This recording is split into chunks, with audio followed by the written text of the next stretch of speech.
നമസ്കാരം. മലയാളി വാർത്തയിലേക്ക് സ്വാഗതം. നഴ്സുമാരായ മലയാളി ദമ്പതികളെ ഫ്ളാറ്റിൽ കുത്തേറ്റ് മരിച്ച നിലയിൽ കണ്ടെത്തിയ സംഭവത്തിൽ ദുരൂഹത മാറ്റാൻ വിശദമായ അന്വേഷണം നടത്തും.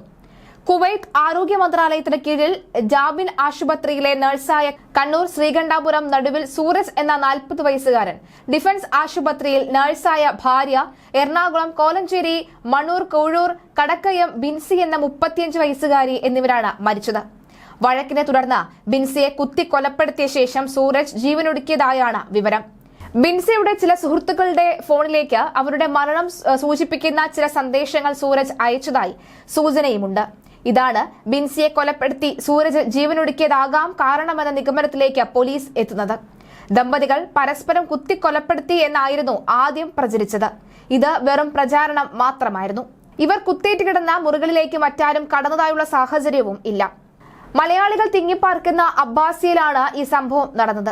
ദമ്പതികൾ തമ്മിൽ വഴക്കുണ്ടായതായും ബിൻസി സഹായത്തിനായി നിലവിളിച്ചതായും സമീപവാസികൾ പബ്ലിക് പ്രോസിക്യൂഷന് മൊഴി നൽകിയിട്ടുണ്ട്.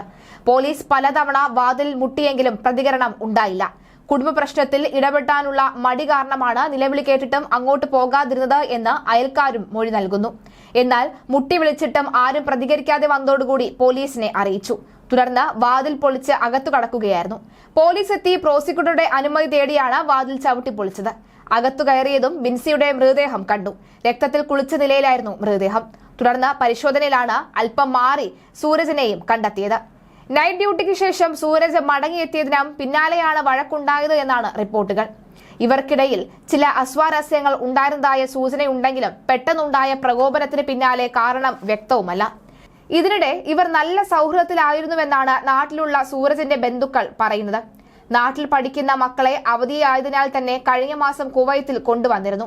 ഇവരെ തിരികെ വിട്ട ശേഷം 4 ദിവസം മുൻപാണ് സൂരജ് മടങ്ങിയെത്തിയത്. കുടുംബം ഒന്നടങ്കം ഓസ്ട്രേലിയയിലേക്ക് കുടിയേറാൻ തയ്യാറെടുപ്പുകൾ പൂർത്തിയാക്കുകയും ചെയ്തിരുന്നു. ഇതിനിടെയാണ് മരണം ഇവരെ കവർന്നെടുത്തത്. രണ്ടുപേരുമല്ലാതെ മറ്റാരും ആ ഫ്ളാറ്റിലേക്ക് പോയിട്ടുമില്ല. അതുകൊണ്ട് തന്നെ മരണത്തിൽ ബാഹ്യ ഇടപെടൽ പോലീസ് തള്ളുകയാണ്. രണ്ടുപേരും മരിച്ചതിനാൽ കാരണം കണ്ടെത്തുകയും അസാധ്യമാണ്. എങ്കിലും CCTV അടക്കം പരിശോധിച്ച് ബാഹ്യ ഇടപെടൽ ഇല്ല എന്ന് ഉറപ്പിക്കാൻ തന്നെയാണ് കുവൈറ്റ് പോലീസിന്റെ ശ്രമം. അബ്ബാസിയ യുണൈറ്റഡ് ഇന്ത്യൻ സ്കൂളിന് സമീപമുള്ള ഫ്ളാറ്റിലാണ് മലയാളി നഴ്സ് ദമ്പതികളെ മരിച്ച നിലയിൽ കണ്ടെത്തിയത്. ബിൻസിയുടെ മൃതദേഹം കഴുത്തറുത്ത നിലയിലാണ് കാണപ്പെട്ടത്. ഹാളിൽ രക്തം തളം കെട്ടിയ നിലയിലാണ് കാണപ്പെട്ടത്.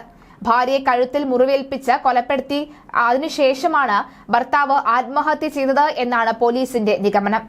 ദീർഘകാല പ്രണയ സാഫല്യമായിരുന്നു സൂരജിന്റെ ബിൻസിയുടെ വിവാഹം. സൂരജിനെ അപേക്ഷിച്ച് മെച്ചപ്പെട്ട സാമ്പത്തിക ശേഷിയുള്ള വീട്ടിലെ യുവതിയായിരുന്നു ബിൻസി. നഴ്സിംഗ് പഠനശേഷം ഡൽഹിയിലെ ആശുപത്രിയിൽ ജോലി ചെയ്യുന്നതിനിടയിലാണ് ബിൻസി സൂരജിനെ പരിചയപ്പെട്ടത്. സൂരജിനെ തന്റെ ശമ്പളം കൊണ്ട് ബിൻസി BSc നഴ്സിംഗ് പഠിപ്പിക്കുകയായിരുന്നു ഉണ്ടായിരുന്നത്. വിദേശത്ത് പോകുമ്പോൾ സൂരജിനെയും ഒപ്പം കൂട്ടാനായിരുന്നു ഇത്. അതിനിടെ ബിൻസിക്ക് കുവൈറ്റിൽ ഡിഫൻസിൽ സ്റ്റാഫ് നഴ്സായി ജോലി ലഭിച്ചിരുന്നു. തുടർന്ന് BSc നഴ്സിംഗ് പാസ്സായ സൂരജിനെ വീട്ടുകാരുടെ എതിർപ്പുകൾ അവഗണിച്ച് വിവാഹം കഴിക്കുകയും കുവൈറ്റിലേക്ക് തന്റെ ഒപ്പം കൂട്ടുകയും ചെയ്തു. ദമ്പതികളുടെ ജീവിതത്തിൽ കല്ലുകടിയായത് സൂരജിന്റെ തന്നെ കോപം തന്നെയാണ്. പെട്ടെന്ന് ദേഷ്യം വരുന്ന പ്രകൃതക്കാരനാണ് ഇയാൾ. ദേഷ്യം വന്നാൽ എന്തു ചെയ്യുന്ന അപകടകാരി. ജീവിതം കൂടുതൽ പച്ചപിടിക്കുന്നതിന്റെ ഭാഗമായാണ് ബിൻസി ഓസ്ട്രേലിയയിലേക്ക് പോകാൻ തയ്യാറെടുത്തത്. ഈസ്റ്ററിന് നാട്ടിലെത്തി മടങ്ങിയപ്പോഴാണ് 2 കുട്ടികളെയും കീഴിലത്തെ ബിൻസിയുടെ വീട്ടിലേക്ക് ആക്കിയത്. ഇരുവരും കുവൈറ്റിലെ വിവിധ സാംസ്കാരിക സംഘടനകളിൽ വളരെ സജീവ സാന്നിധ്യമായിരുന്നു. കുവൈറ്റിൽ ഒരു കുടുംബത്തിന് ലഭിക്കാവുന്ന ഏറ്റവും ഉയർന്ന സാമ്പത്തിക ഭദ്രത ഉള്ളതായിരുന്നു ഇവരുടെ കുടുംബം. ഈ നിലയിലേക്ക് കുടുംബം എത്തിയത് ബിൻസിയുടെ കഠിനാധ്വാനത്തിന്റെ ഫലം കൂടിയായിരുന്നു. രാത്രി ഷിഫ്റ്റിന് ശേഷം തർക്കമുണ്ടായതായി സംശയിക്കുന്നുണ്ട്. ദേഷ്യത്തിൽ അയാൾ അവളെ കുത്തിയിരിക്കാം. സംഭവത്തിന് ശേഷം സൂരജ് കൂട്ടുകാരെ വിളിച്ചിരുന്നു. സംഭവത്തിന് ശേഷം സൂരജ് തന്റെ സുഹൃത്തുക്കളോട് ഭാര്യ തന്റെ കൈകൊണ്ട് മരിച്ചതായും താനും പോകുന്നതായും പറഞ്ഞതായി റിപ്പോർട്ടുകളുണ്ട്. പിന്നീട് സൂരജ് തന്റെ വാട്സ്ആപ്പ് പ്രൊഫൈൽ ഫോട്ടോ നീക്കം ചെയ്യുകയും ആപ്പിൽ നിന്ന് സ്റ്റാറ്റസ് ഫോട്ടോകൾ നീക്കം ചെയ്യുകയും ചെയ്തു. ഓസ്ട്രേലിയയിലേക്ക് മാറാനുള്ളതുകൊണ്ടാണ് കുട്ടികളെ കൂടെ കൊണ്ടുപോകാത്തത് എന്നാണ് നിഗമനം. അന്ന് സൂരജിന്റെ അമ്മയും വിളിച്ചിരുന്നു. ബിൻസിയോട് സംസാരിക്കണമെന്നും സൂരജിനോട് പറഞ്ഞു. ബിൻസി പുറത്താണെന്നാണ് സൂരജ് പറഞ്ഞത്. ബിൻസിയുടെ നെഞ്ചിലും സൂരജിന്റെ കഴുത്തിലുമാണ് കുത്തേറ്റത്. 12 വർഷത്തോളമായി ഇവർ കുവൈത്തിലാണ്. ഓസ്ട്രേലിയയിലേക്ക് മാറാനുള്ള തയ്യാറെടുപ്പിനിടയിലാണ് ദുരന്തം. 12 വർഷത്തോളമായി കുവൈത്തിൽ ഈസ്റ്ററിന് തൊട്ടു മുമ്പാണ് ബിൻസി അവധിക്ക് എത്തിയത്. ഈസ്റ്റർ കഴിഞ്ഞ ശേഷമാണ് സൂരജ് മടങ്ങിയത്. പരസ്പരം നല്ല സ്നേഹത്തിലായിരുന്നു ഇരുവരും കഴിഞ്ഞിരുന്നത്. ഓസ്ട്രേലിയയിലേക്ക് പോകാൻ തീരുമാനിച്ചിരുന്ന ഇരുവരും ബാംഗ്ലൂരിൽ പോയി മെഡിക്കൽ നടപടിക്രമങ്ങളെല്ലാം നടത്തിയിരുന്നു. സംഭവ ദിവസം അമ്മയെ വിളിച്ചിരുന്നു. ആ സമയത്ത് പ്രശ്നങ്ങളൊന്നും ഉണ്ടായിരുന്നില്ല. സൂരജിന്റെ ബന്ധു പറയുന്നു.